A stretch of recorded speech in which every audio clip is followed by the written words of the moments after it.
السلام علیکم ورحمۃ اللہ وبرکاتہ۔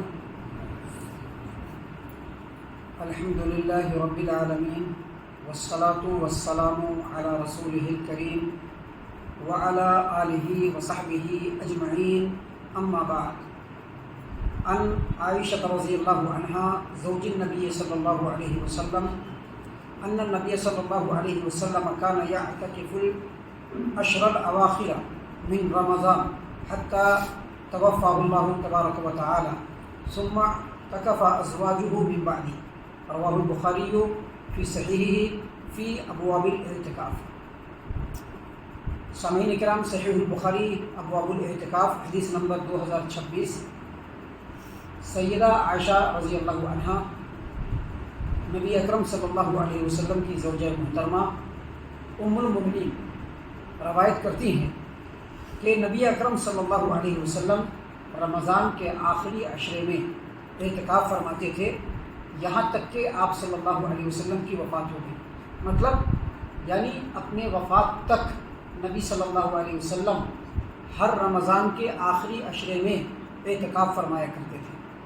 جب آپ صلی اللہ علیہ وسلم کی وفات ہو گئی تو اس کے بعد ان کی بیویاں یعنی آپ صلی اللہ علیہ وسلم کی ازواج مطہرات امہات المؤمنین یہ اعتکاف فرمایا کرتی تھی۔ محترم سامعین کرام، سب سے پہلے یہ سمجھ لیجیے کہ اعتکاف اس کا جو لغت کے اندر معنی آتا ہے وہ اپنے آپ کو بند رکھنا، روکے ہوئے رکھنا، کسی چیز کو لازم پکڑ لینا۔ اور اعتکاف یہ ایک خاص عبادت ہے۔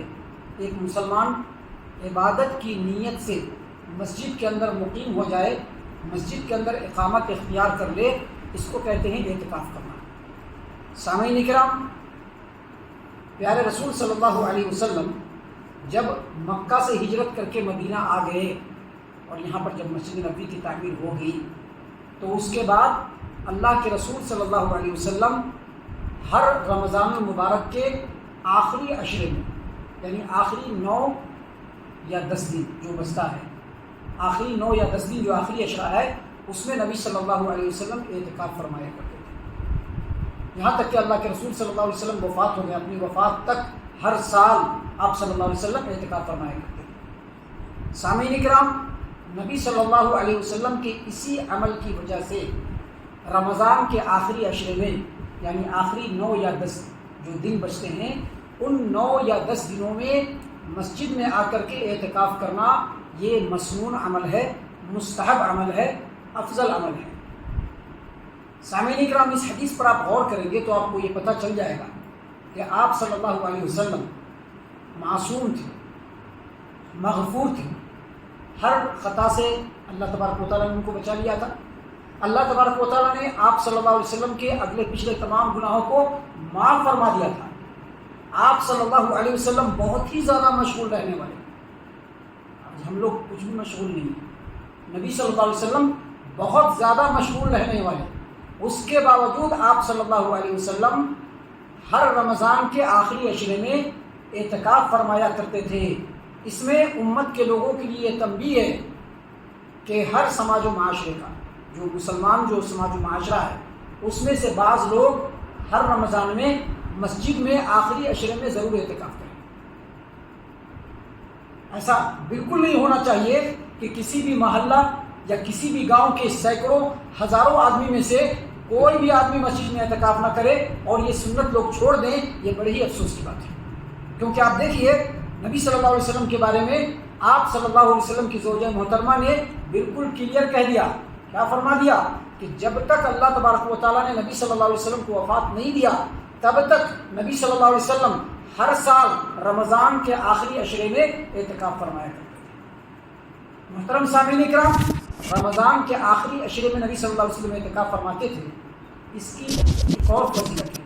فضیلت کیا ہے کہ رمضان کے آخری عشرے میں 5 تاخرات ہوتے ہیں، جن 5 تاخراتوں میں سے ایک رات جو ہے وہ لیلۃ القدر ہے، شب قدر ہے، جو 1000 مہینوں کی عبادت سے جو ہے بہتر ہے۔ اب جو آدمی اعتکاف کرنے کے لیے مسجد میں آئے گا وہ لیلۃ القدر کو ضرور پالے گا۔ کیسے؟ کیونکہ جب آدمی اعتکاف کی نیت سے مسجد کے اندر داخل ہو جاتا ہے تو جب تک وہ اعتکاف میں رہتا ہے وہ عبادت میں ہی رہتا ہے. وہ بیٹھا ہوا ہے تب بھی عبادت میں, وہ کچھ پڑھ رہا ہے تب بھی عبادت میں, وہ نماز ادا کر رہا ہے تب بھی عبادت میں, حتیٰ کہ اگر وہ سویا ہوا ہے تب بھی وہ عبادت میں ہے. اگر ایسا ہو گیا کہ لیلۃ القدر یعنی شب قدر, قدر کی رات ہے, اور اعتکاف کرنے والا کسی وجہ سے نیند سے سو گیا تب بھی وہ شب قدر پائے گا. یہ اعتکاف کی فضیلت ہے آخری عشرے کے اندر. محترم سامعین کرام, جو لوگ آخری عشرے میں اعتکاف کرنا چاہتے ہیں ان کے لیے ضروری ہے کہ جو آج کل 20 ہے, کل ابھی 20 رمضان شروع ہو چکا ہے. ابھی ہم لوگ رات میں سوئیں گے, پھر صبح میں اٹھ کر کے سحری کھائیں گے, اور اس کے بعد جو روزہ شروع ہوگا وہ 20 ہی روزہ ہوگا. 20ویں روزے کے سورج کے غروب ہونے سے پہلے مسجد میں داخل ہو جائے. 20ویں روزے کے سورج کے غروب ہونے سے پہلے وہ مسجد میں داخل ہو جائے جو آدمی آخری عشرے کا اعتکاف کرنا چاہتا ہے. اس طرح سے کیا ہوگا کہ جب وہ سورج غروب ہو جائے گا, افطار کر لے گا, وہاں سے 21ویں کی شب شروع ہو جائے گی تو وہ اعتکاف میں آ جائے گا. اور یہ اعتکاف کب تک چلنا چاہیے؟ جب تک کہ رمضان ختم نہ ہو. یہ آخری عشرے کا اعتکاف ہے. محترم سامعین کرام, اس میں ہم نے بتایا کہ فضیلت کیا ہے. فضیلت یہ ہے کہ اس کو شب قدر مل جائے, لیلۃ القدر اس کو مل جائے. لیکن اگر کوئی آدمی ایسا کرتا ہے کہ کل جو ہے وہ مغرب کے بعد, مغرب سے پہلے وہ داخل نہیں ہوا, اس نے کیا نیت کر لیا کہ کل پوری رات گزار لیں گے اپنے گھر میں اور 21 کو فجر کے وقت آ کر کے ہم اعتکاف کریں گے, تو اعتکاف تو اس کا ہو جائے گا لیکن ایک تاخیرات اس کی چھوٹ جائے گی, ایک تاخیرات اس کی چھوٹے گی. اور اگر ان کیس ایسا ہوا, اللہ تبارک و تعالیٰ نے کب شب قدر رکھا ہے کسی کو معلوم نہیں, 5 راتوں میں سے کس رات میں شب قدر ہے اس کو نہیں معلوم ہے. اگر 21ویں کی شب ہی شب قدر ہو گئی تو ایک شب قدر بھی اس کا فوت ہو جائے گا. اعتکاف تو اس کا ہوگا لیکن شب قدر اس کی فوت ہو جائے گی. لہذا بہتر اور افضل عمل یہ ہے کہ 21 کی شب سے پہلے 20 کے سورج غروب ہونے سے پہلے وہ مسجد میں داخل ہو اور لگاتار مسجد میں رہے یہاں تک کہ وہ اعتکاف کی نیت سے عبادت کرتا رہے حتیٰ کہ رمضان ختم ہو. اس کے بعد اس کو گھر سے باہر مسجد سے باہر نکلنا چاہیے. محترم سامعین کرام, آپ اس حدیث پر غور کریں گے تو آپ کو یہ بات پتہ چلے گی کہ نبی صلی اللہ علیہ وسلم ہمیشہ اعتکاف کرتے رہے یہاں تک کہ وہ فوت پا گئے. اللہ تبارک و تعالیٰ نے ان کو وفات دے دیا تو ان کے بعد ان کی بیویوں نے بھی اعتکاف کیا. ان کی بیویوں نے اعتکاف کیا, اس کا مطلب کیا ہے؟ اسی صحیح البخاری ابواب الاعتکاف حدیث نمبر 2037 نبی صلی اللہ علیہ وسلم کے ساتھ آپ کی بعض بیویوں نے بھی اعتکاف کیا مسجد کے اندر.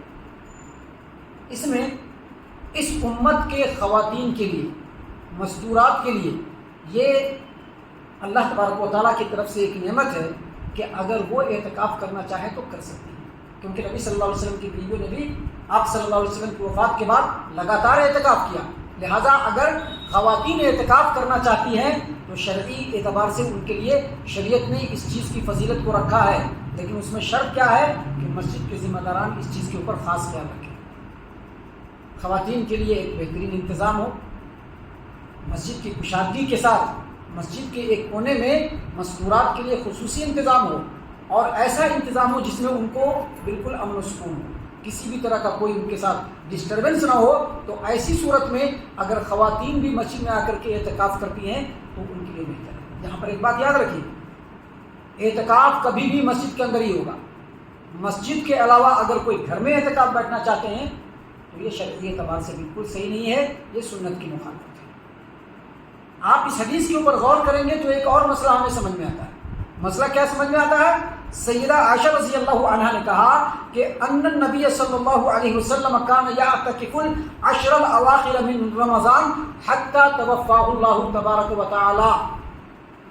اللہ کے رسول صلی اللہ علیہ وسلم رمضان کے آخری عشرے میں لگاتار اعتکاف فرماتے تھے یہاں تک کہ اللہ تبارک و تعالیٰ نے ان کو وفات دے دیا. اس کا مطلب کیا ہوا؟ اس کا مطلب یہ ہوا کہ سیدہ عائشہ رضی اللہ عنہا اور تمام صحابہ کرام کا یہ عقیدہ ہے اور تھا کہ اللہ کے رسول صلی اللہ علیہ وسلم وفات پا چکے ہیں. بعض لوگ کہتے ہیں کہ نبی صلی اللہ علیہ وسلم پردہ فرما چکے ہیں. یہ حقیقت نہیں ہے اور یہ صحیح عقیدہ بھی نہیں ہے. حق اور حقیقت یہ ہے کہ عائشہ رضی اللہ عنہا کا بھی یہ عقیدہ، تمام صحابہ کرام رضی اللہ عنہم کا یہ عقیدہ، اور تمام سلف صالحین اہل السنہ والجماعت کی جو علماء کرام ہیں ان کا یہ عقیدہ ہے کہ نبی صلی اللہ علیہ وسلم جس طرح سے عام انسان فوت ہوتے ہیں ویسے فوت ہو گئے ہیں اور اس دنیا سے وہ جا چکے ہیں، برزخی زندگی گزار رہے ہیں۔ سامعین کرام، ہم اللہ تبارک و تعالیٰ سے دعا کرتے ہیں کہ اللہ تعالیٰ ہم تمام کو ان تمام باتوں کے اوپر خوب غور و فکر اور تدبر کرنے کے ساتھ ساتھ ان باتوں کے اوپر عمل کرنے کی بھی توفیق عنایت فرمائے، آمین۔